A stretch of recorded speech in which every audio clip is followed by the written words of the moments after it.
나의 세상은 정갈하게 정돈된 거실과 반짝이는 주방, 그리고 사랑하는 가족들의 웃음소리로 이루어져 있었다. 나는 김지수, 대한민국에서 가장 존경받는 외과의사 중 한 명인 이민혁의 아내이자 명문대에 갓 입학한 자랑스러운 딸 이대훈의 엄마. 나의 직업은 전업주부였다. 누군가는 그 단어에서 희생이나 체념을 읽을지도 모르지만 내게는 아니었다. 나는 나의 가정을 하나의 완벽한 작품으로, 그리고 나 자신을 그 작품을 돌보고 가꾸는 큐레이터라고 생각했다. 오늘도 나는 나의 작품을 돌보고 있었다. 저녁 6시, 나는 남편이 가장 좋아하는 갈비찜을 압력솥에 안치고 딸 대훈이를 위한 상큼한 샐러드를 만들었다. 우리 집 주방은 언제나처럼 티끌 하나 없이 깨끗했다. 모든 식기와 조리 도구는 제자리에 놓여 있었고 바닥에서는 은은한 광택이 났다.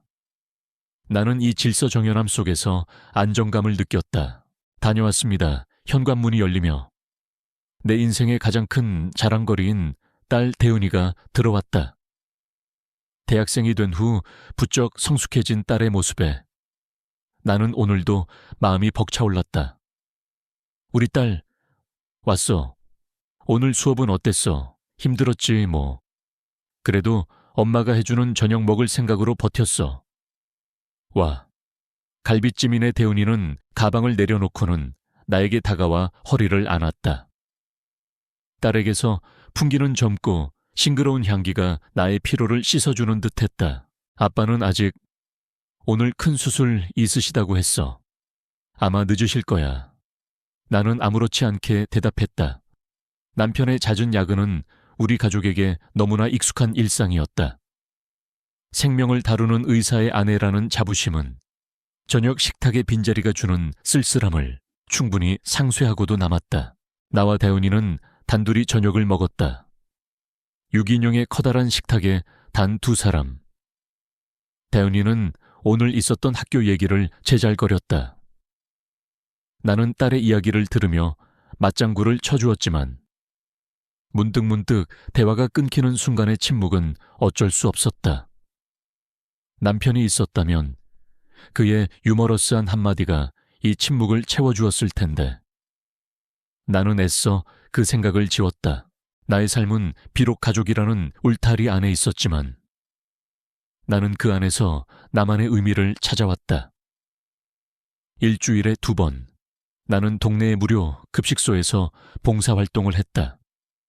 나의 깔끔한 주방과는 정반대인 언제나 북적이고 정신없는 곳. 하지만 나는 그곳을 사랑했다. 지난주에도 나는 그곳에서 수십 명의 노숙인과 독거노인들을 위해 배식 봉사를 하고 있었다. 어머니, 오늘은 국이 좀 짰죠? 죄송해요. 아이고, 아니에요. 보살님, 이렇게 밥 주는 것만 해도 감지덕지지. 나는 내게 보살님이라고 부르는 할머니의 손을 잡으며 웃었다. 나는 그들의 이름을 외우고 그들의 안부를 물었다.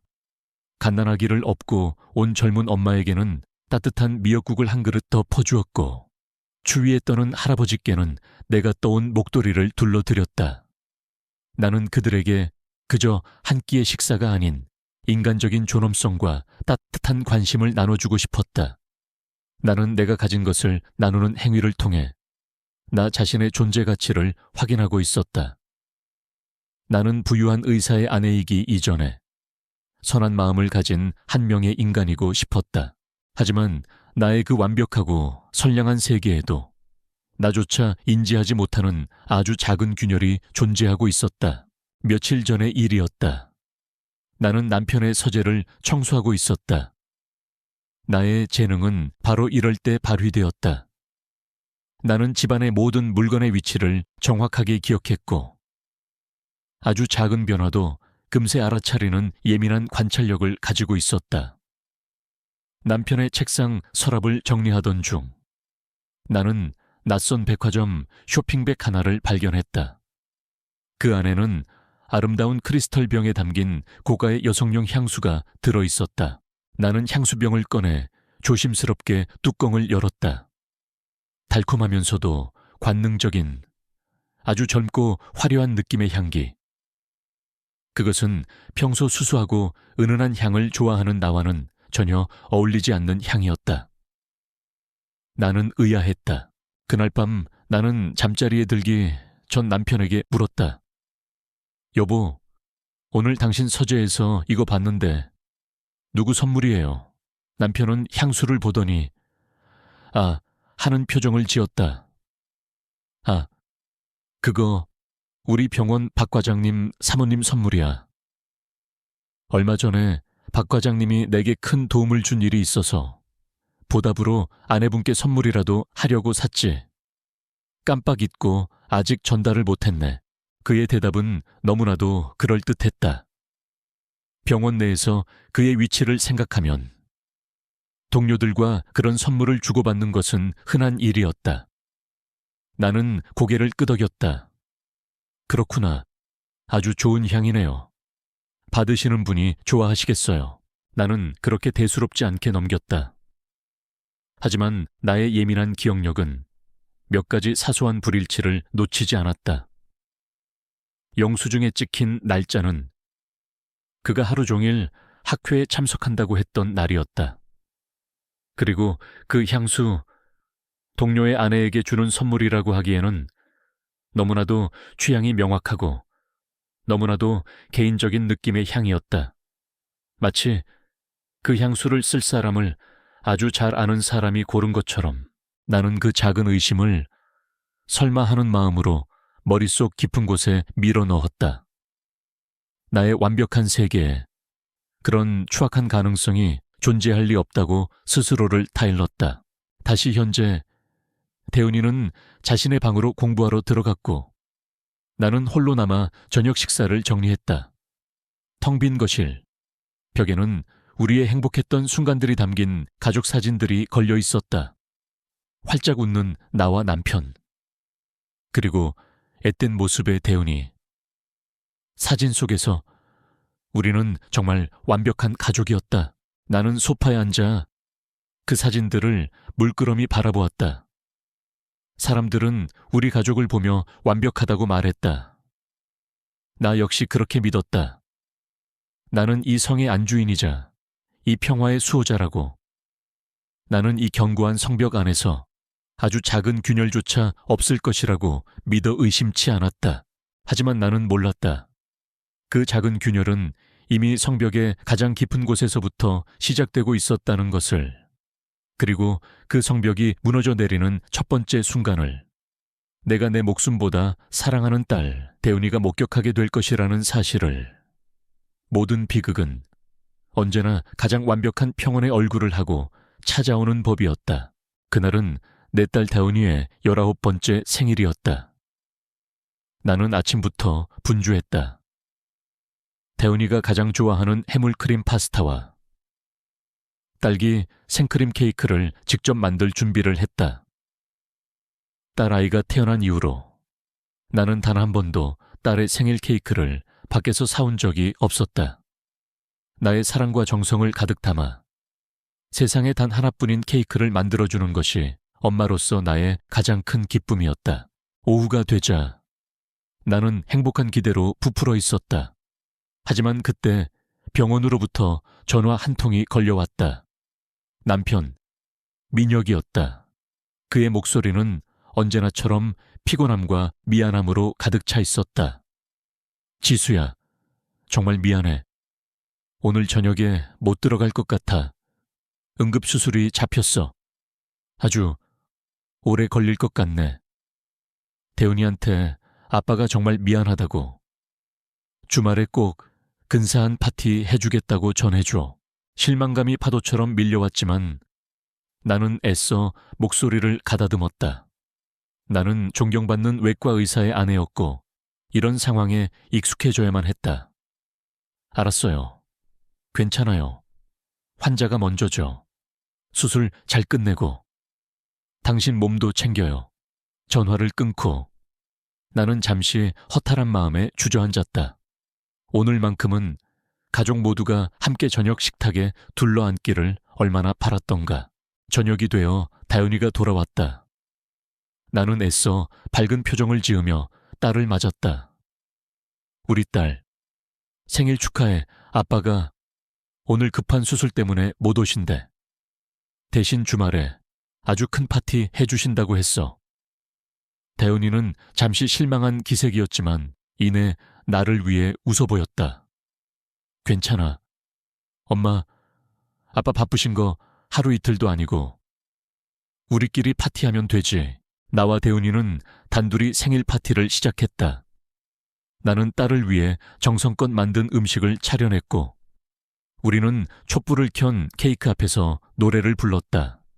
하지만 남편의 빈자리는 너무나도 컸다. 그때였다.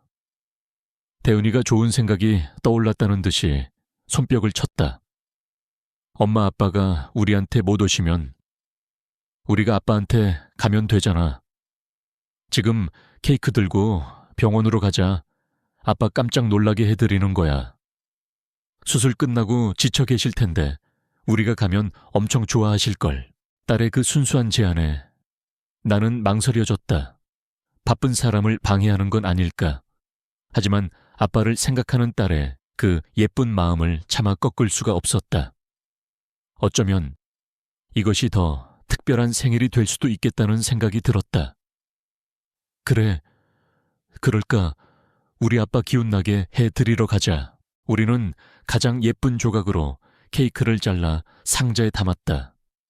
병원으로 향하는 차 안에서 대훈이는 신이 나서 제잘거렸다. 아빠, 완전 깜짝 놀라시겠지.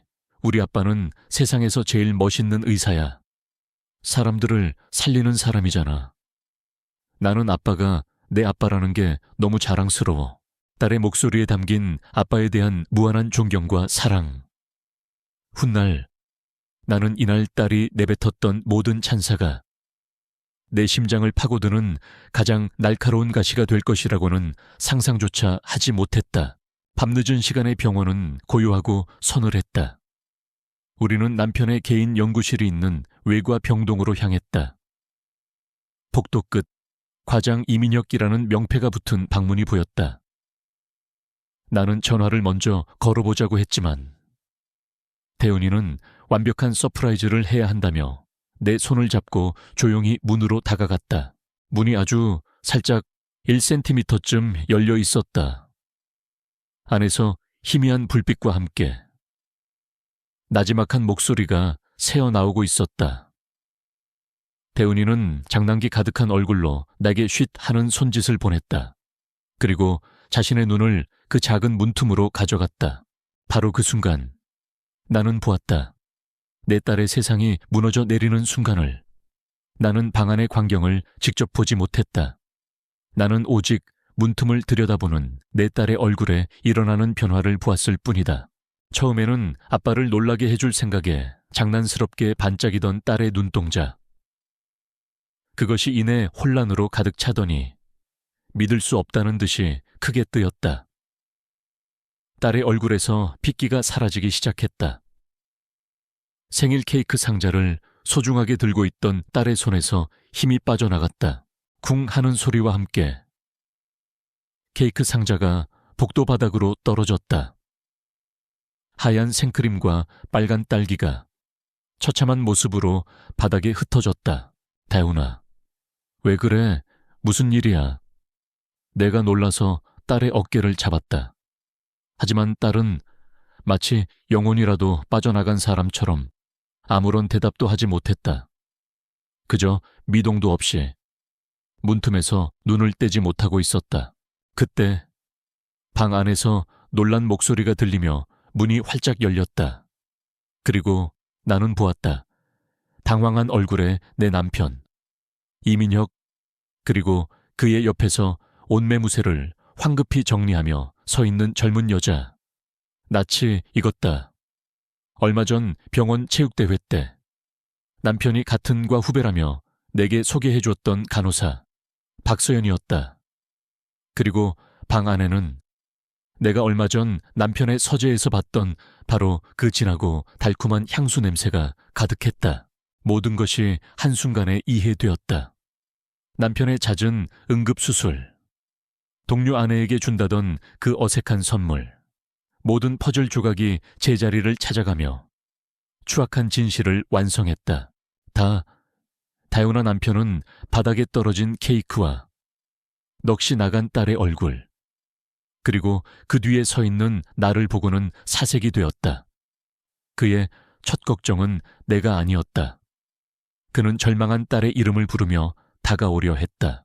하지만 대운이는 마치 더러운 것을 본 사람처럼 몸을 돌려 도망치기 시작했다. 비명도 눈물도 없이 그저 텅 빈 눈으로 미친 듯이 복도 저편으로 달려갔다. 그날 밤 집으로 돌아오는 차 안은 지옥과도 같은 침묵에 잠겨 있었다. 대운이는 조수석에 앉아 창밖의 어둠만을 응시하고 있었다. 아이는 울지 않았다. 차라리 소리내어 우는 것이 나았을 것이다. 그 어떤 감정도 느껴지지 않는 텅 비어버린 딸의 옆모습을 보는 것은 내게 더 큰 고통이었다. 집에 도착하자마자 대운이는 자신의 방으로 들어가 문을 잠가버렸다. 잠시 후 남편이 허둥지둥 집으로 돌아왔다. 그는 내 앞에 무릎이라도 꿇을 기세로 비겁하고 구차한 변명을 늘어놓기 시작했다. 지수야, 여보, 제발 내 말 좀 들어봐. 그건 당신이 생각하는 그런 게 아니야. 박 간호사가 힘든 일이 있다고 해서 그냥 위로해주고 있었을 뿐이야. 정말이야.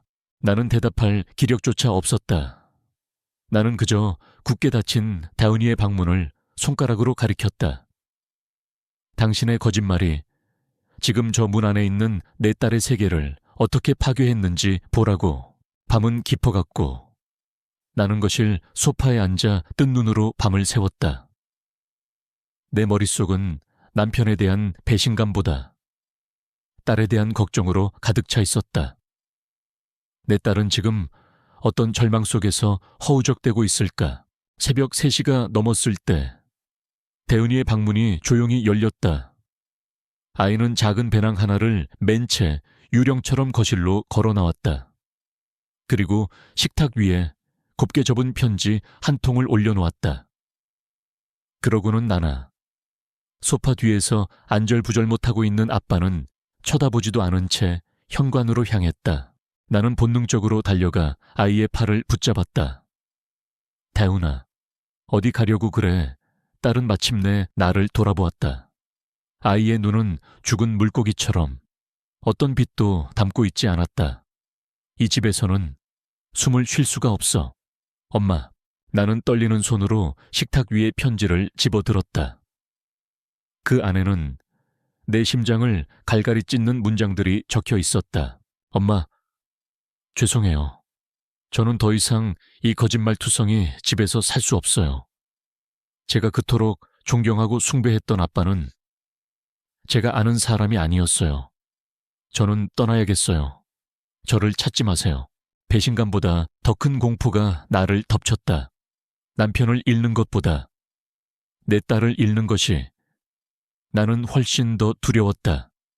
내 딸의 세상이 무너졌고 그 아이는 지금 폐허 속에서 도망치려 하고 있었다. 나는 딸의 팔을 놓지 않았다. 절대로 놓을 수 없었다. 남편과의 결혼 생활은 이미 끝났을지 모른다. 하지만 내 딸을 위한 싸움은 이제부터 시작이었다. 완벽했던 나의 성은 무너져 내렸다.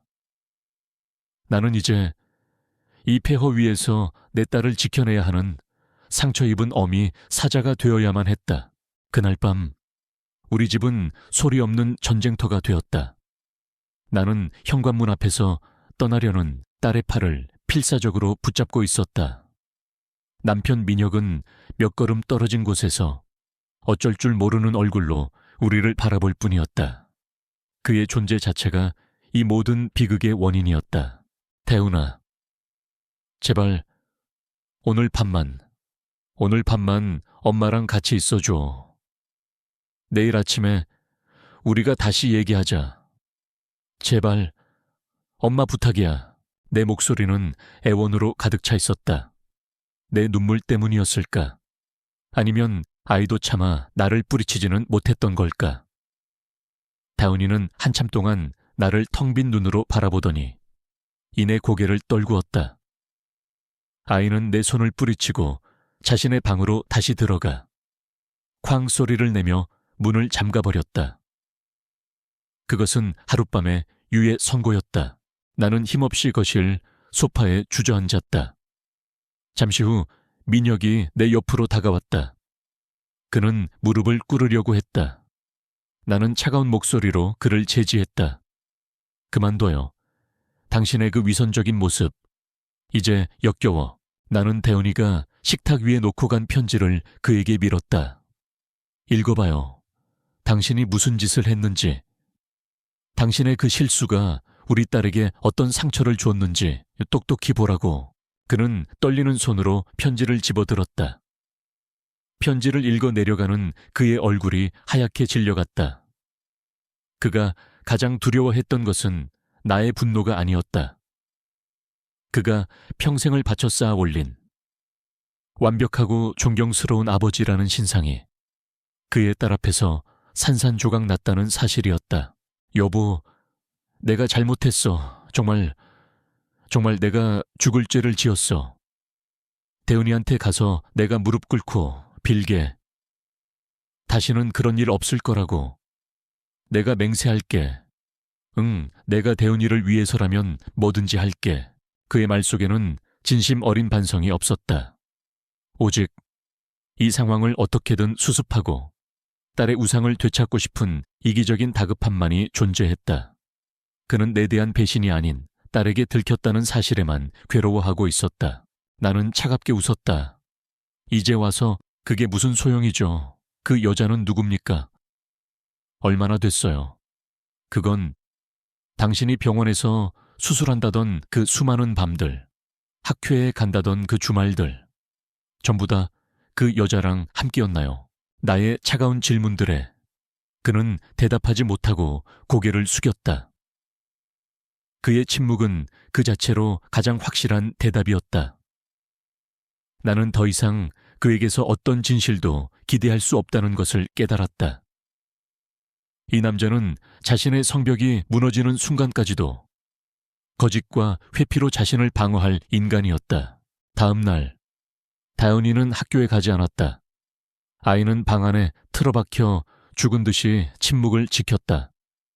집안의 공기는 납처럼 무겁게 가라앉았다. 나는 깨달았다. 내가 이대로 무너져 내리면 내 딸도 함께 이 절망의 늪에서 빠져나오지 못할 것이라는 것을, 남편의 거짓된 약속을 믿고 이 상처를 어설프게 덮어버린다면 우리 가족은 영원히 골마터진 상처를 안고 살아가게 될 것이다. 나는 내 딸을 위해서라도 강해져야만 했다. 나는 더 이상 순진한 아내가 아니었다. 나는 진실을 알아야만 했다. 그가 저지른 배신의 깊이와 넓이를 내 눈으로 직접 확인해야만 했다. 그래야만 내가 앞으로 나아갈 길을 결정할 수 있을 터였다.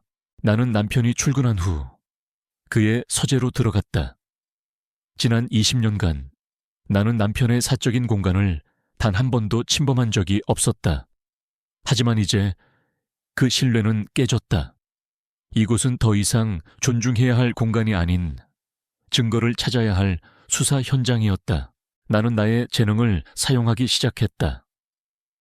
지난 20년간 나는 이 집의 모든 것을 관리해온 최고의 경영자였다. 나는 모든 공과금 청구서와 신용카드 명세서, 은행 서류들이 어디에 있는지 정확하게 알고 있었다. 나는 남편의 책상 서랍을 열어 신용카드 명세서를 찾아냈다. 그는 언제나 디지털 명세서를 받았지만 나는 혹시 모를 상황에 대비해 연말정산용으로 모든 서류를 출력해서 보관해두고 있었다. 나의 그 꼼꼼함이 지금 나를 위한 무기가 되어 돌아왔다. 나는 지난 1년간의 명세서를 모두 꺼내 식탁 위에 펼쳐놓았다. 그리고 형광펜을 들었다. 가정의 예산을 관리해온 나의 눈은 아주 사소한 비정상적인 지출도 놓치지 않았다. 처음에는 작은 것들이었다. 병원 근처의 낯선 카페에서 주기적으로 결제된 2인용 커피값, 내가 모르는 동네의 편의점에서 결제된 와인과 간식거리들. 하지만 페이지를 넘길수록 증거는 점점 더 노골적이 되었다. 그가 지방 학회에 간다고 했던 주말에 결제된 서울 시내 고급 호텔의 숙박비, 내가 친정에 내려가 있던 날 결제된 값비싼 프렌치 레스토랑의 2인 코스 요리, 그리고 내 심장을 먹게 만든 마지막 한 줄, 바로 그 향수, 내가 그의 서랍에서 발견했던 바로 그 향수를 구입한 결제 내역이었다.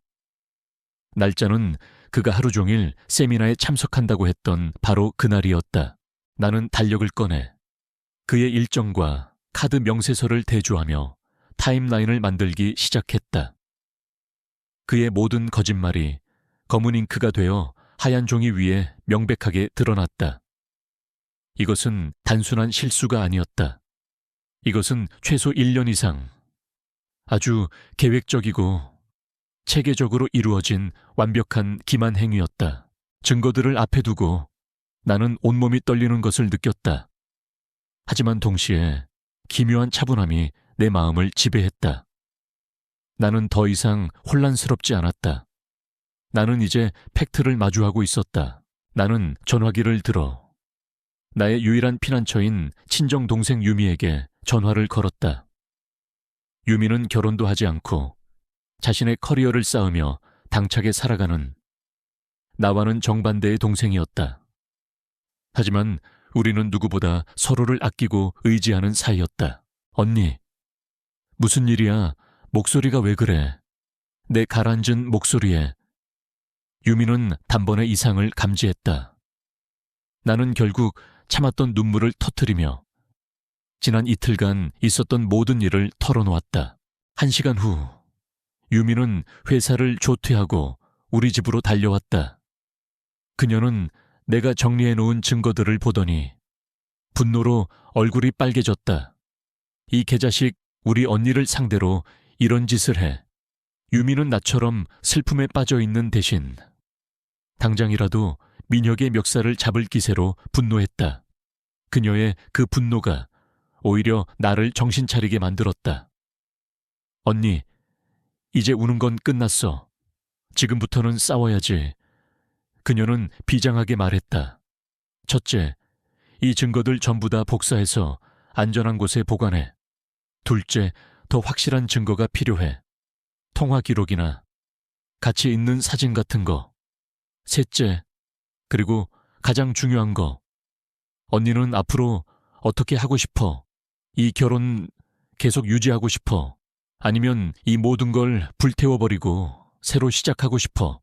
유미의 질문은 나 자신도 애써 외면하고 있던 본질적인 질문을 던졌다. 나는 아내와 엄마라는 역할 뒤에 숨어 나 자신이 무엇을 원하는지에 대해 생각해 본 지 너무나 오래되었다.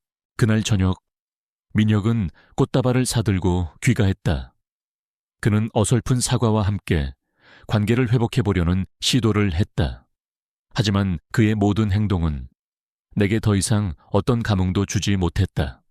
그는 다은이의 방문을 두드렸지만 아이는 굳게 문을 걸어 잠근 채 아무런 대답도 하지 않았다. 그의 실패한 화해 시도는 내 결심을 더욱 굳게 만들었다.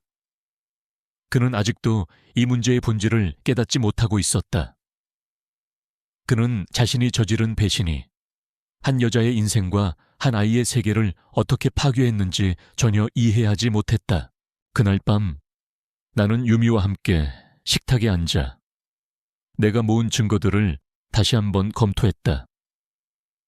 굳게 닫힌 다은이의 방문에서는 아무런 소리도 들려오지 않았다. 저 침묵의 방문이 내게 가장 큰 고통이자 가장 강력한 동기부여가 되고 있었다. 나의 결혼은 이미 죽었을지도 모른다. 하지만 나는 내 딸을 잃지 않을 것이다. 태은이를 구하기 위해서 나는 엄마가 약하고 불쌍한 피해자가 아니라는 것을 보여줘야만 한다.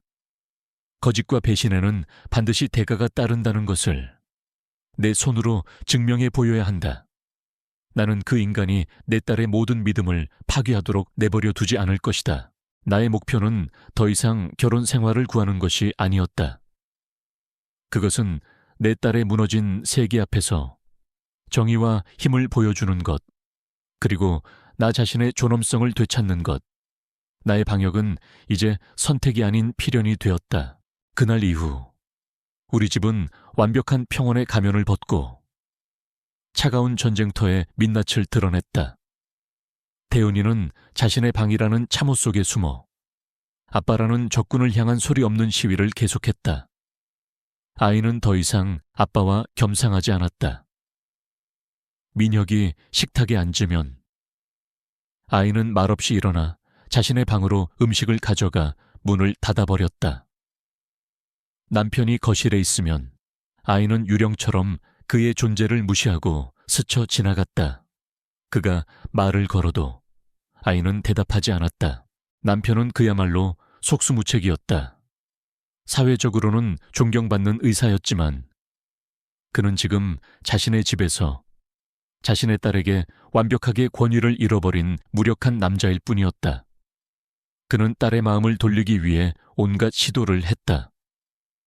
다윤이가 갖고 싶어 하던 최신형 노트북을 사다 놓았지만 노트북은 포장도 뜯기지 않은 채 거실 구석에 놓여 있었다. 그는 딸의 방문 앞에서 몇 시간이고 서성이며 문틈으로 사과와 변명을 늘어놓았다. 다윤아, 아빠가 정말 잘못했다. 한 번만, 아빠 인생의 단 한 번의 실수였어. 제발 아빠랑 얘기 좀 하자. 응. 하지만 다윤이의 마음은 얼음처럼 굳게 닫혀 있었다. 아이의 그 지독한 침묵은 그 어떤 비난과 욕설보다도 더 날카롭게 남편의 심장을 찔렀다. 나는 그 전쟁터의 유일한 중재자이자 가장 고통받는 관객이었다. 나는 꽁꽁 얼어붙은 딸의 마음을 녹이기 위해, 그리고 이 모든 것을 파괴한 남편을 향한 분노를 억누르기 위해 매일같이 사투를 벌였다. 저녁 식탁은 언제나 세 사람 몫의 음식이 차려졌지만 그곳에는 언제나 숨막히는 침묵만이 흘렀다. 숟가락과 그릇이 부딪히는 소리만이 우리가 여전히 한 공간에 존재하는 생명체라는 것을 증명할 뿐이었다. 나의 전쟁은 집 밖에서도 시작되고 있었다. 그 여자, 박서연, 그녀는 남편이 자신을 정리하려 한다는 것을 눈치챘는지 혹은 이 상황을 즐기고 있었는지 교묘한 방식으로 자신의 존재감을 드러내기 시작했다. 어느 날 저녁, 남편이 샤워를 하는 동안 그의 핸드폰이 거실 테이블 위에서 울렸다. 근처에 있던 대은이와 나의 시선이 동시에 그곳으로 향했다. 화면 위로 박 간호사라는 이름과 함께 메시지 미리 보기가 떠올랐다. 어젯밤 일은 고마웠어요. 과장님. 역시 과장님밖에 없네요. 대은이의 얼굴이 순식간에 굳어졌다. 아이는 경멸 어린 눈으로 핸드폰을 한번 쳐다보고는 다시 자신의 방으로 들어가 버렸다. 나는 심장이 철렁 내려앉는 것을 느꼈다. 나는 샤워를 마치고 나온 남편에게 핸드폰을 내밀었다. 이게 어떻게 된 거죠? 다 끝냈다면서요. 그는 메시지를 보더니 사색이 되어 변명했다. 아니야, 여보, 이건 오해야. 그 사람이 일방적으로 보내는 거라고. 내가 분명히 다시는 연락하지 말라고 했는데. 당장 차단할게. 그의 변명은 구차했다. 나는 그가 이 상황을 전혀 통제하지 못하고 있거나 혹은 또다시 내게 거짓말을 하고 있다는 것을 알 수 있었다. 그는 아직도 이 불장난을 끝낼 의지가 없는 우유부단하고 이기적인 남자일 뿐이었다. 며칠 후 사건은 더욱 노골적으로 변했다. 내가 다은이와 함께 장을 보고 집으로 돌아오는 길이었다. 우리 아파트 단지 맞은편 길게 낯익은 인형이 서 있는 것을 발견했다. 박서연? 그녀는 마치 누군가를 기다리는 것처럼 우리 아파트 입구를 빤히 쳐다보고 있었다. 그녀는 우리를 발견하자 도망가기는커녕 우리를 향해 아주 희미하고 조소 어린 미소를 지어 보였다. 그러고는 아무 일 없다는 듯이 몸을 돌려 사라졌다. 그것은 명백한 선전포고이자 영역 표시였다. 나는 여기에 있다. 나는 당신들의 행복을 언제든 파괴할 수 있다. 대은이는 그 여자의 얼굴을 보고는 온몸이 굳어버렸다. 아이는 내 손을 잡은 채 가늘게 떨고 있었다. 집으로 돌아온 아이는 다시 자신의 방이라는 껍데기 속으로 더 깊이 숨어버렸다. 나는 더 이상 이렇게 앉아서 당하고만 있을 수 없었다. 나는 동생 유미를 다시 만났다. 이번에는 위로를 받기 위해서가 아니었다. 나는 전략을 짜기 위해 그녀를 찾았다. 유미는 내 이야기를 듣더니 분노로 얼굴을 붉혔다. 그 간호사 완전 미쳤네. 언니가 그냥 울고불고 하다가 결국 남편 용서해줄 그런 순진한 아내인 줄 아나 봐. 언니, 이제 저 여자한테도 그 인간한테도 확실하게 보여줘야 해. 언니가 약하지 않다는 걸. 유미는 현실적인 조언을 쏟아냈다. 당장 변호사 선임해서 그 여자한테 상간녀 소송 경고장부터 보내 정신적 피해 보상 청구할 거라고. 그리고 언니 재산부터 확실하게 지켜 그 인간 명의로 된 거.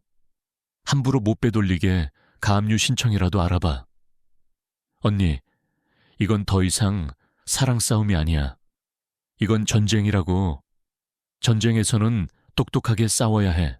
유미의 말은 안개 속에 갇혀있던 내게 한 줄기 빛이 되어주었다.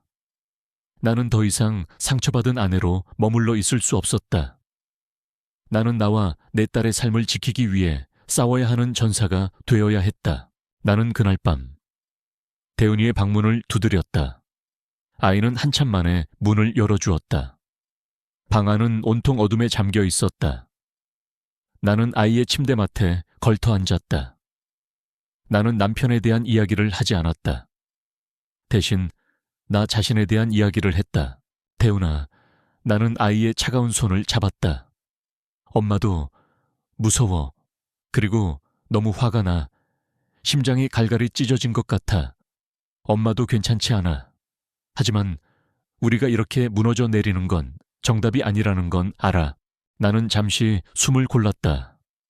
그게 바로 그 사람이 바라는 걸 거야. 그 여자가 바라는 거고, 우리가 약해지고 서로를 미워하고 이 가정이 완전히 박살나는 거. 하지만 대훈아, 우리는 약하지 않아. 나는 내가 그동안 모아온 증거들을 담은 파일을 아이에게 보여주었다. 카드 명세서, 통화 기록, 호텔 예약 내역. 이것 봐. 엄마, 그냥 울고만 있지 않았어. 엄마는 준비하고 있었어. 싸우고 있었다고. 하지만 엄마 혼자서는 너무 힘들어. 엄마는 네가 필요해. 대훈아, 내 고백에 아이의 텅 비어있던 눈동자가 아주 미세하게 흔들렸다. 아이는 나를 상처받은 피해자가 아닌 함께 싸울 동지로 바라보기 시작했다. 그것은 완벽한 치유는 아니었지만 분명 작은 변화의 시작이었다. 하지만 다은이의 상처는 내 생각보다 훨씬 더 깊었다. 며칠 후 아이는 결심한 얼굴로 내게 다가왔다. 엄마, 저 생각해 봤는데요. 저 이 집에서 못 살겠어요. 아빠 얼굴을 볼 때마다 숨을 쉴 수가 없어요. 그날 병원에서 봤던 그 장면이 자꾸 떠올라요. 아이의 목소리는 차분했지만 그 안에는 단호한 결심이 담겨 있었다. 저 학교 근처에 작은 방 하나 구했어요. 카페에서 아르바이트도 구했고요. 다음 주에 이 집 나갈 거예요. 아이는 내 눈을 보며 말했다. 엄마 때문이 아니에요. 엄마 사랑해요. 하지만 저는 저 자신을 구해야겠어요. 저는 이 집에서는 절대로 치유될 수 없어요. 그것은 내게 내려진 최후 통첩이었다. 내가 딸을 지키기 위해 했던 모든 노력들이 결국 딸을 떠나게 만드는 이유가 되고 있었다. 나는 깨달았다. 작은 방역으로는 부족하다는 것을, 이 집안의 권력 구도를, 이 지긋지긋한 역학관계를 근본적으로 뒤집을 만한 아주 강력하고 결정적인 한 방이 필요하다는 것을, 내게 남은 시간은 일주일, 그 시간 안에 나는 이 가정이 완전히 해체되는 것을 막아야만 했다. 피할 수 없는 마지막 대결의 시간이 시시각각 다가오고 있었다. 대은이의 폭탄 선언 이후 우리 집의 시간은 다르게 흐르기 시작했다. 일주일. 그 제한된 시간은 마치 사형수의 마지막 생명처럼 초침 소리 하나하나가 내 심장을 옥죄며 흘러갔다. 나는 패닉에 빠지는 대신 오히려 기이할 정도로 머리가 맑아지는 것을 느꼈다. 내 딸이 떠나는 것은 단순히 아빠에 대한 실망 때문이 아니었다. 그것은 이 집을 지배하는 거짓과 위선, 그리고 그 앞에서 무력하게 슬퍼만 하는 엄마의 모습에 대한 절망의 표현이었다. 내 딸은 지금 나를 시험하고 있었다. 남편 민혁은 완전히 이성을 잃었다. 그는 딸의 결정이 모든 것의 끝이라고 생각하는 듯했다. 그는 대은이의 방문 앞에서 애원하고 화를 내고 심지어 돈으로 회유하려 들었다. 대은아, 제발. 아빠가 다 잘못했다. 네가 원하는 거 다 해줄게. 차 사줄까 아니면 더 좋은 오피스텔이라도 얻어줄게. 제발 집 나간다는 소리만은 하지 마. 그의 그 말들은 그가 아직도 문제의 본질을 전혀 이해하지 못하고 있다는 것을 증명할 뿐이었다. 다운이는 그의 모든 제안에 침묵으로 답했다. 그 침묵은 그 어떤 경멸보다도 더 깊은 상처를 남겼다. 나는 첫 며칠간 전통적인 방법으로 딸을 설득하려 했다. 나는 다운이의 방으로 들어가 아이의 곁에 앉아 몇 시간이고 이야기를 나눴다. 대훈아, 엄마 마음도 아프지만 그래도 가족이잖아. 이렇게 끝낼 수는 없어. 조금만 시간을 갖고 생각해보면 안 될까. 하지만 딸의 대답은 단호했다. 엄마, 어떻게 더 좋아지는데 저 사람이 이 집에 버티고 있는 한, 이 집은 그냥 거짓말투성이 세트장일 뿐이야. 나는 더 이상 연기하고 싶지 않아. 나는 가족 상담을 제안해보기도 했다. 남편은 지푸라기라도 잡는 심정으로 당장 찬성했지만 대훈이는 코웃음을 쳤다. 상담사가 우리 아빠가 거짓말쟁이라는 사실을 바꿔줄 수 있어. 모든 시도가 실패로 돌아갔다. 나는 깨달았다. 이 상황을 어설프게 봉합하려 해서는 안 된다는 것을. 이 집에 썩어빠진 기둥을 완전히 뽑아내지 않는 이상 내 딸은 결코 돌아오지 않을 것이다. 나는 더 이상 남편의 아내가 아닌 내 딸의 마지막 보루가 되어야만 했다. 나는 동생 유미에게 다시 전화를 걸었다. 내 목소리에는 더 이상 슬픔이나 망설임이 없었다. 오직 차갑고 단단한 결심만이 담겨 있었다. 유미야, 대훈이가 사흘 뒤에 집을 나간대. 마지막 계획이 필요해. 우리는 다시 만났다. 나는 유미에게 그동안의 상황을 모두 설명했다. 남편은 자기가 사과만 하면 모든 게 해결될 거라고 착각하고 있어. 그 여자는 우리가 무너지기만을 기다리며 계속해서 우리 주위를 맴돌고 있고, 그리고 내 딸은 도망치는 것만이 유일한 탈출구라고 믿고 있어. 그들 모두 틀렸어. 내 말을 들은 유미의 눈빛이 빛났다. 그래, 언니, 바로 그거야. 이제 언니가 이 게임의 판을 새로 짜야 할 시간이야. 대훈이가 마음을 바꿀 단 한 가지 방법이 뭔지 알아. 그건 바로 언니가 이기는 모습을 보여주는 거야. 그냥 버티는 게 아니라 압도적으로 승리하는 모습을. 잘못한 인간은 대가를 치르고 상처받은 사람은 자신의 힘과 공간을 되찾는다는 걸 언니가 직접 증명해 보여야 해. 유미의 말은 나의 마지막 망설임을 날려버렸다. 우리는 그날 마지막 결전을 위한 시나리오를 짰다. 그것은 협상이 아니었다. 그것은 선고가 될 터였다. 나는 전쟁을 위한 준비를 시작했다.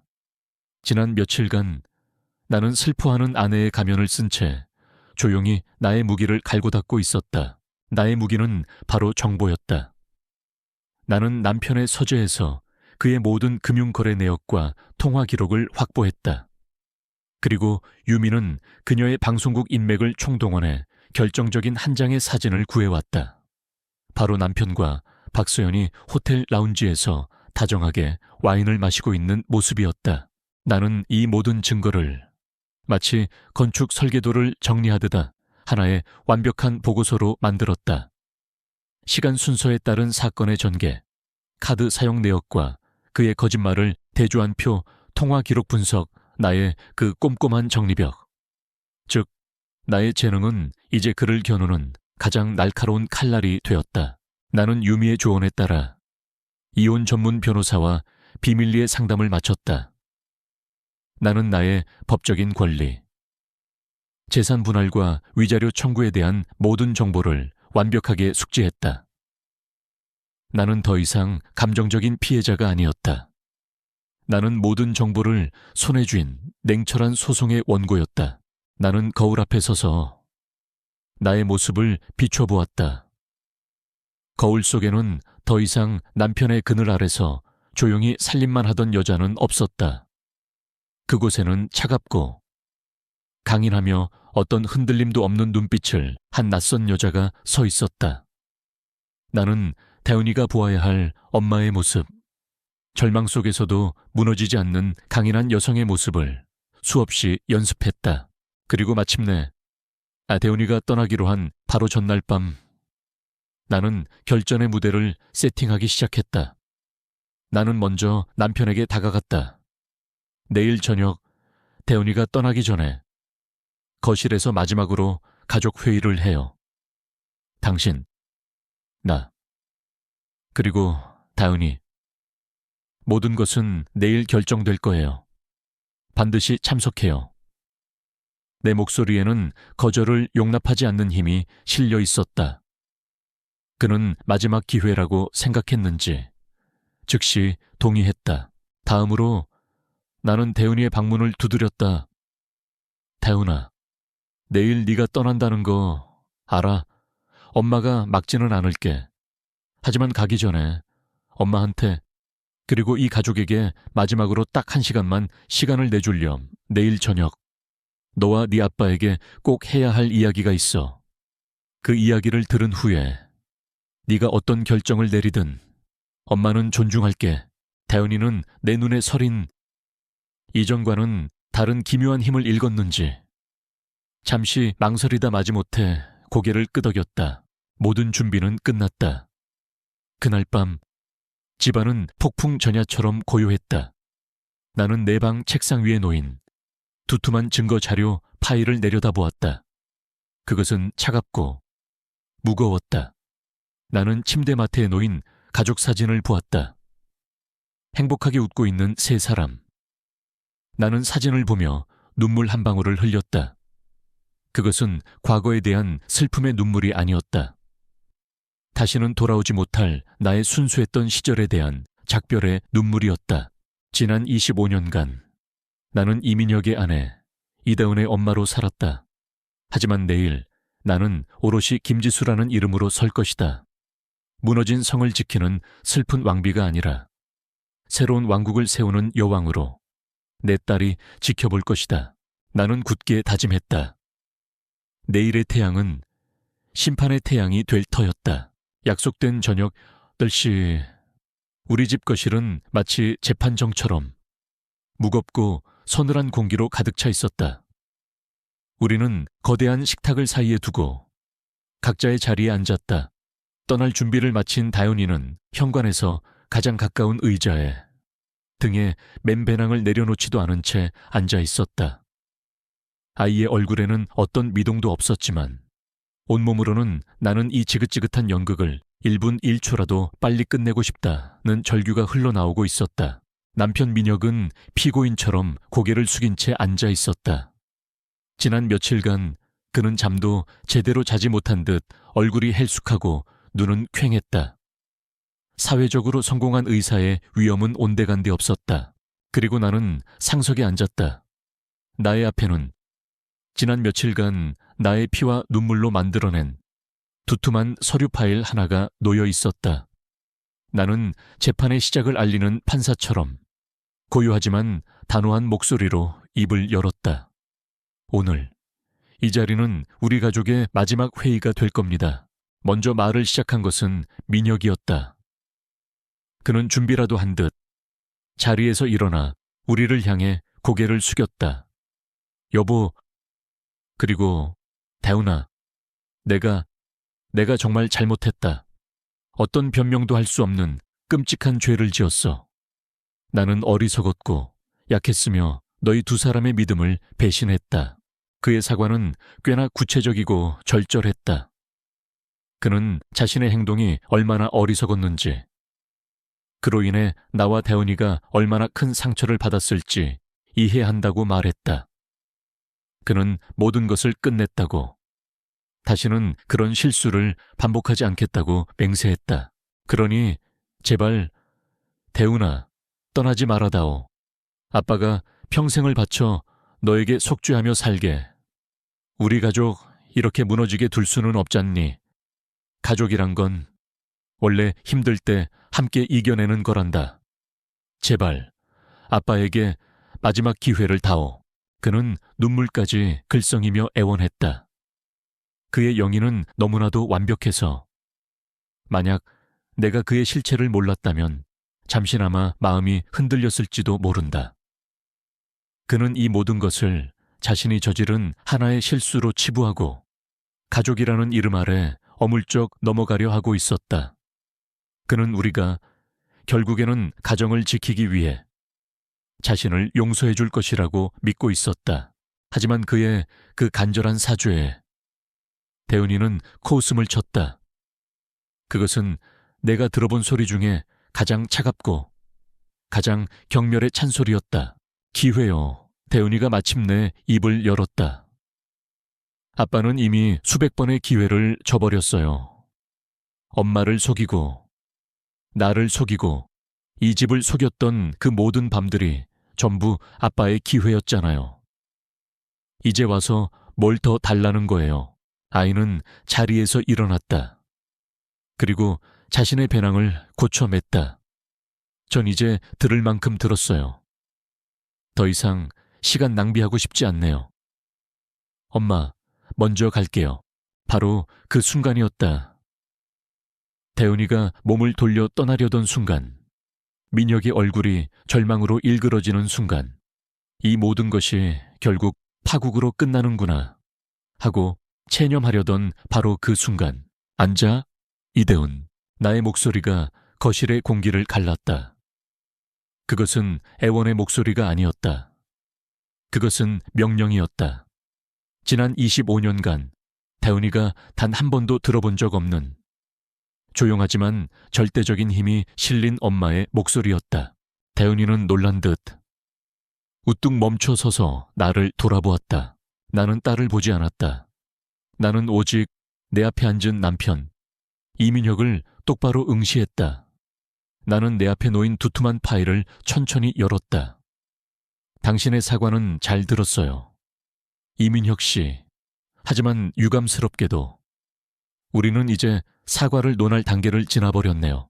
나는 파일에서 서류 한 장을 꺼내 테이블 위로 미끄러뜨려 그의 앞에 보냈다. 강조 표시된 신용카드 명세서였다. 이건 당신이 부산에서 의학학회에 참석한다던 주말에 서울 시내 특급 호텔에서 결제한 내역이에요. 학회 장소가 갑자기 서울로 바뀌었나 보죠. 나는 또 다른 종이를 꺼내 그의 앞에 던졌다. 수백 개의 통화 기록이 찍힌 내역서였다. 이건 당신이 밤늦게 동료 의사와 중요한 통화를 한다던 기록들이네요. 한 사람하고만 하룻밤에도 수십 통씩 아주 긴밀한 의학적 자문이었나 봅니다. 그리고 마지막으로 나는 유미가 구해준 사진을 꺼냈다. 그리고 이건 당신이 동료 아내에게 선물한다던 그 향수를 뿌린 바로 그 여자겠군요. 안목이 참 좋으시네요. 당신과 아주 잘 어울려요. 나의 모든 공격은 감정적인 비난이 아니었다.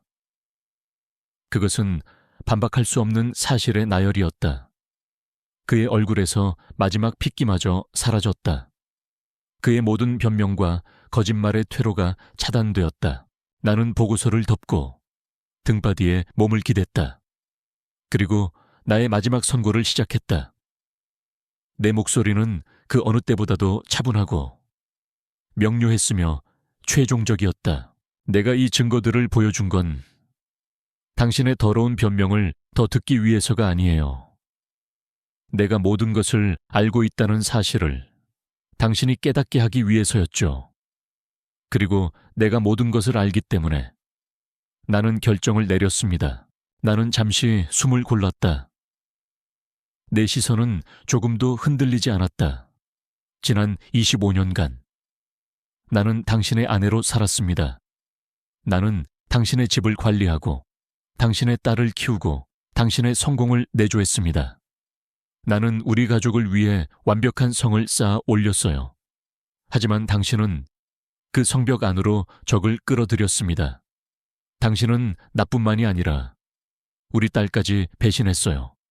당신은 내 딸의 세상을, 아빠와 가족이 어떤 존재여야 하는지에 대한 아이의 모든 믿음을 파괴했습니다. 당신은 우리가 당신을 용서하고 이 깨진 가족을 억지로 붙들고 가는 것이 해결책이라고 생각하겠죠. 당신은 틀렸어요. 나는 가방에서 또 다른 서류 봉투를 꺼내 테이블 위에 올려놓았다. 변호사를 통해 미리 준비해둔 이혼 소송 서류였다. 나는 이민혁 씨와 이혼합니다. 민혁의 눈이 경악으로 크게 뜨였다. 우리의 자산은 법에 따라 분할될 것이고 나는 당신과 그 여자에게 우리가 받은 정신적 피해에 대한 막대한 손해배상을 청구할 겁니다. 그리고 나는 마침내 충격에 빠진 내 딸 대은이에게로 고개를 돌렸다. 그리고 다은아, 나는 내 딸의 눈을 똑바로 바라보며 말했다. 엄마 말 잘 들어. 너는 이 거짓말투성이 집에서 숨을 쉴 수 없다고 했지. 스스로를 구하기 위해 도망쳐야 한다고 했고 스스로를 구하고 싶어하는 내 마음은 옳아. 하지만 도망치는 방식은 틀렸어. 너는 이 집을 떠날 필요가 없어. 이 집은 그 사람의 돈만큼이나 엄마의 청춘과 헌신으로 지어진 곳이야. 이곳은 바로 우리 집이야. 떠나야 할 사람은 네가 아니야. 나는 다시 남편을 향해 얼음 같은 시선을 던졌다. 죄를 지은 사람이 벌을 받고 쫓겨나는 것이 세상의 이치입니다. 이 가정은 해체되는 것이 아닙니다. 오늘부터 재건되는 겁니다. 오직 우리 두 사람만으로 모든 것이 끝났다. 민혁은 완전히 넋이 나간 채 아무 말도 하지 못했다. 그는 자신의 온순하고 순종적이었던 아내가 이렇게까지 변할 수 있다는 것을 상상조차 하지 못했을 것이다. 그는 자신의 모든 권력과 통제권을 잃어버렸다.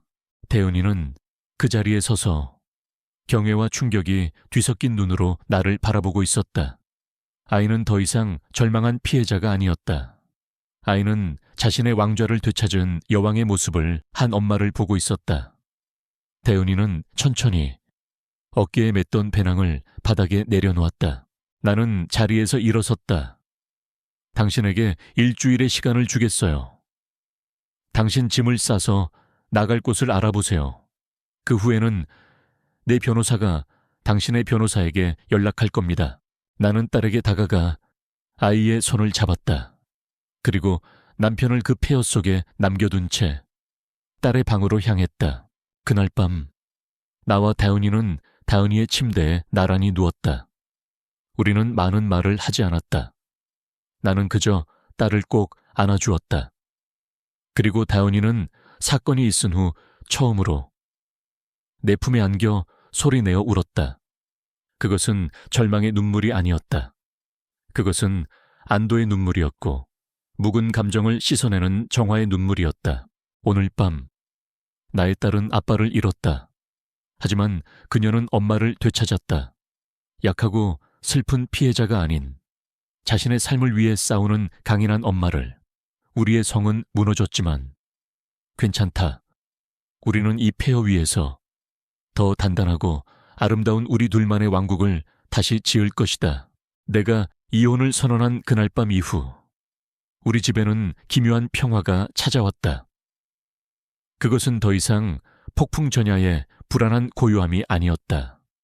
모든 것이 폭발해버린 후 폐허 위에 내려앉은 고요함, 모든 위선과 거짓이 사라진 자리에 어색하지만 정직한 침묵이 흐르고 있었다. 남편 민혁에게 주어진 일주일은 한때 이 집의 왕이었던 그가 자신의 왕국에서 추방되는 과정이었다. 그는 유령처럼 집안을 맴돌았다. 그는 더 이상 내게 혹은 다윤이에게 말을 걸지 못했다. 그의 모든 권위는 박탈당했고 그는 이제 자신의 집에서 이방인이자 처분을 기다리는 죄인이었다. 나는 그가 짐을 싸는 모습을 묵묵히 지켜보았다. 그는 자신의 값비싼 양복들과 골프채, 그리고 성공의 상징이었던 고급 시계들을 트렁크에 담았다. 하지만 그가 차마 손대지 못하는 것들이 있었다. 거실 벽에 걸린 가족 사진, 대훈이가 어렸을 때 서툴게 만들어 선물했던 넥타이핀, 우리가 함께 여행지에서 사온 작은 기념품들, 그의 과거와 우리의 역사는 그 집에 그대로 남겨져야만 했다. 그가 떠나던 날 아침은 유난히 맑았다. 그는 마지막으로 나와 그리고 멀찍이 서서 그를 지켜보는 다윤이를 돌아보았다. 그의 눈에는 후회와 슬픔, 그리고 아주 약간의 원망이 뒤섞여 있었다. 그는 무언가 말을 하려다 이내 포기하고 고개를 떨구었다. 미안했다. 그것이 그가 남긴 마지막 말이었다. 문이 닫히고 그의 발소리가 멀어졌다. 마침내 우리 집은 온전히 우리 두 사람의 공간이 되었다. 남편이 떠난 후 첫 며칠은 어색했다. 텅 빈 그의 자리가 오히려 그의 존재감을 더 크게 느끼게 했다. 하지만 그 어색함 속에는 해방감이라는 새로운 공기가 스며들어 있었다. 우리는 더 이상 그의 눈치를 보지 않아도 되었고 그의 거짓말에 상처받지 않아도 되었다. 나와 대훈이는 함께 우리 집의 재건을 시작했다. 가장 먼저 우리는 그의 서재를 정리했다. 그의 책과 그의 물건들을 모두 상자에 담아 창고에 처박아 두었다. 그리고 텅 빈 그 공간을 우리 둘만의 작은 도서관으로 꾸미기 시작했다. 우리는 함께 페인트 칠을 하고 새로운 책장을 조립했다. 땀을 흘리며 함께 공간을 바꾸는 행위는 우리의 상처 입은 관계를 치유하는 과정과도 같았다. 어느 날 저녁 새로 꾸민 서재에서 함께 책을 읽다가 대훈이가 처음으로 그날의 일에 대해 입을 열었다. 엄마, 나 그날 정말 무서웠어. 아이의 목소리는 작게 떨리고 있었다. 아빠가 엄마한테 용서받고 우리가 다시 아무 일 없었다는 듯이 살아가게 될까봐, 그렇게 영원히 가면을 쓰고 살아야 할까봐, 그게 너무 무서워서 그래서 도망치려고 했던 거야. 나는 책을 덮고 딸의 손을 잡았다. 엄마도 무서웠어. 대훈아. 하지만 엄마는 그때 깨달았단다. 엄마가 약한 모습을 보이면 내 딸도 약해질 수밖에 없다는 걸. 엄마가 무너지면 내 딸의 세상도 함께 무너진다는 걸. 그래서 강해져야만 했어. 너를 위해서. 나의 고백에 대훈이의 눈에 눈물이 고였다. 아이는 내 어깨에 기대어 조용히 울었다. 우리는 그날 엄마와 딸을 넘어 서로의 상처를 이해하고 보듬어주는 동지가 되었다. 우리의 새로운 왕국은 그렇게 서로에 대한 깊은 이해와 연대 위에서 세워지고 있었다. 외부의 문제들도 하나씩 정리되었다. 동생 유미를 통해 변호사가 박서연이라는 여자에게 내용 증명을 보냈다는 소식을 들었다. 불륜 행위에 대한 손해배상 청구 소송을 제기할 것이라는 강력한 경고. 그녀는 더 이상 민혁에게서 얻어낼 것이 없다고 판단했는지 혹은 법적인 싸움에 휘말리고 싶지 않았는지 며칠 후 병원에 사표를 내고 종적을 감추었다고 했다. 그녀는 내 인생에서 마치 한여름 밤의 악몽처럼 흔적도 없이 사라져 주었다. 이전 시부모님께서는 몇 번이고 내게 전화를 걸어 사죄하고 아들을 용서해달라고 애원했다. 나는 정중하지만 단호하게 대답했다. 어머님, 아버님, 이제 이 문제는 저희 두 사람이 아닌 변호사들이 해결할 문제입니다. 저의 최우선 순위는 이제 대은이의 마음을 돌보는 것뿐입니다. 나는 더 이상 그들의 착한 며느리가 아니었다. 나는 내 딸과 나의 삶을 지키는 단단한 성벽이었다. 이혼 절차가 진행되는 동안 나는 중요한 사실을 깨달았다. 나는 이제 나 자신의 이름으로 살아가야 한다는 것. 이민혁의 아내라는 그림자에서 벗어나 나만의 정체성과 경제적 자립이 필요했다. 나는 무엇을 할 수 있을까? 25년간 전업주부로만 살아온 내가 막막했다. 그날도 유미와 함께 거실에 앉아 고민을 토로하고 있었다. 유미야, 언니가 이제 와서 뭘 할 수 있겠니? 세상 물정도 모르고 내세울 기술도 없는데. 그러자 유미가 나를 어이없다는 듯이 쳐다보았다. 언니, 무슨 소리야? 언니는 지난 25년간 최고의 CEO였어. 이 집이라는 거대한 기업을 완벽하게 경영해온 사람이잖아. 언니의 그 정리정돈 능력, 스케줄 관리 능력, 예산 짜는 능력, 그거 아무나 하는 거 아니야. 그게 바로 언니의 프로페셔널한 기술이라고. 유미의 말은 내 머리를 한 대 세게 치는 것 같았다. 그렇다. 나는 늘 관리하고 계획하고 정리하는 일을 해왔다. 그리고 그 일을 사랑했다. 새로운 아이디어가 떠올랐다. 정리 컨설턴트 혹은 가정관리 컨설팅. 나는 당장 컴퓨터를 켜고 관련 정보를 찾아보기 시작했다. 그리고 나의 새로운 도전을 시작했다. 나는 작은 웹사이트를 만들고 김지수의 정리연구소라는 이름을 붙였다. 처음에는 유미의 친구들 혹은 동네 이웃들의 집을 무료로 정리해주며 포트폴리오를 쌓았다. 복잡하게 얽힌 옷장, 서류 더미로 가득 찬 서재, 온갖 잡동사니로 발 디딜 틈 없는 창고. 나는 그 혼돈의 공간에 질서를 부여하고 사람들의 삶을 단순하게 만들어주는 일에서 큰 기쁨을 느꼈다. 그것은 마치 엉망이 되어버렸던 내 삶을 다시 정리하는 과정과도 같았다. 몇 달이 흘렀다. 우리 집에는 새로운 질서가 자리 잡았다.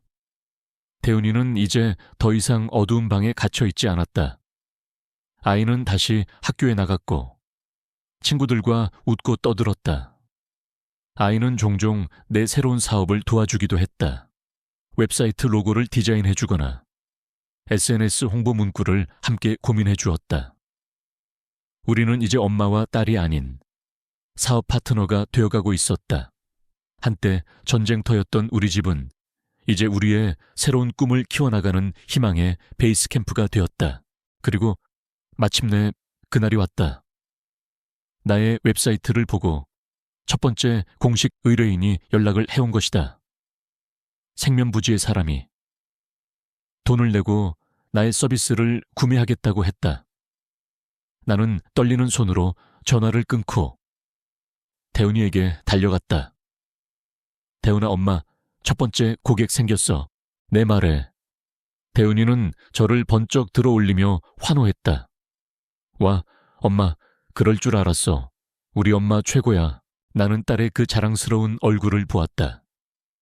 그리고 내가 직접 꾸민, 이제는 온전히 나의 것이 된 이 집을 둘러보았다. 아주 오랜만에 나는 미래에 대한 설렘과 희망을 느꼈다. 남편이라는 그림자가 사라진 내 삶에 마침내 나 자신의 이름으로 된 새로운 빛이 들어오기 시작했다. 나는 더 이상 누군가의 아내, 누군가의 엄마가 아닌 온전한 김지수로서 나의 새로운 질서를 만들어가고 있었다. 시간은 흘러 계절이 한번 바뀌고 또 바뀌었다. 1년이라는 시간 동안 나의 세상은 완전히 새로운 모습으로 재편되었다. 남편과의 이혼 절차는 몇 달 전에 깔끔하게 마무리되었다. 그는 법원의 판결에 따라 재산의 상당 부분을 내게 넘겨주었고, 이제는 서울의 다른 어딘가에서 자신의 무너진 삶을 홀로 건사하고 있을 터였다. 나의 집은 더 이상 남편의 그림자가 어른거리는 공간이 아니었다. 그곳은 이제 김지수의 정리연구소의 본사이자 나와 내 딸 대은이의 희망이 자라나는 터전이 되었다. 나의 작은 사업은 신기하게도 입소문을 타고 조금씩 성장해 나갔다. 처음에는 친구와 이웃의 집을 정리해 주던 것이 이제는 블로그와 SNS를 통해 의뢰가 끊이지 않을 정도가 되었다. 나는 한 여성 잡지의 작은 코너에 수납의 여왕으로 소개되기도 했다. 사람들은 나의 정리 기술뿐만 아니라 나의 이야기에도 귀를 기울였다. 나는 그저 물건을 정리하는 사람이 아니었다.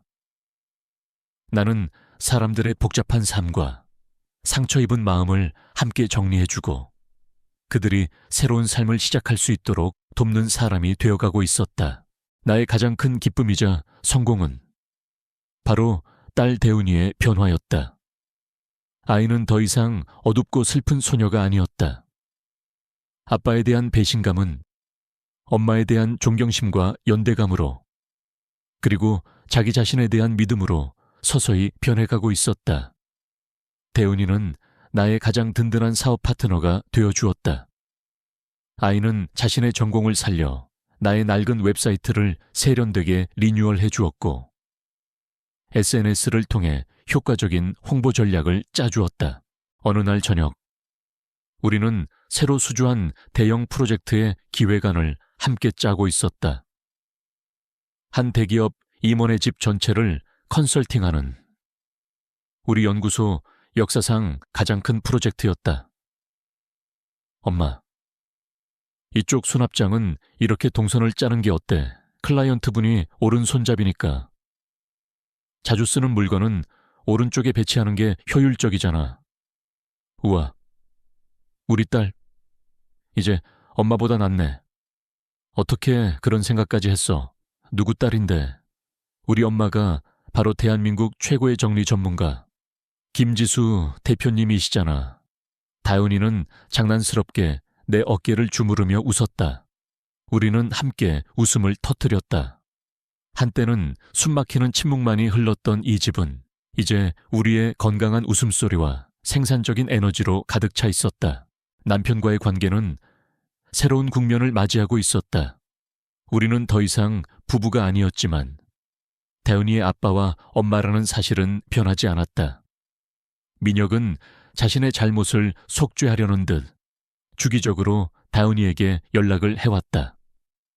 그는 더 이상 나를 통해 딸의 용서를 구하려 하지 않았다.